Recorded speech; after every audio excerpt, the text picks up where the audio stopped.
wore the uniform proudly in 2014 and 15 when I deployed to Afghanistan, and I served on the front lines of the effort there to train, advise, and equip the Afghan Army and the Afghan police.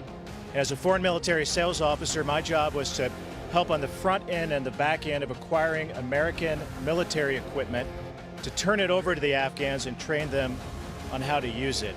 So you can imagine how shameful I find it that today all of that equipment has fallen into the hands of the Taliban.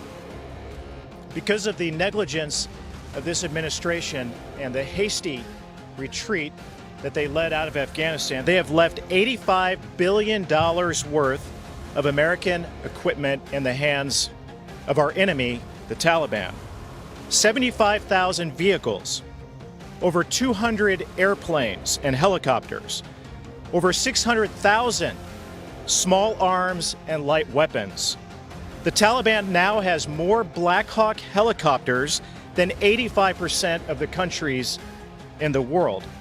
But it's not just weapons. They have night vision goggles, body armor, and, unbelievably, the Taliban now has biometric devices which have the fingerprints, eye scans, and biographical information of all of the Afghans who helped us and were on our side over the last 20 years.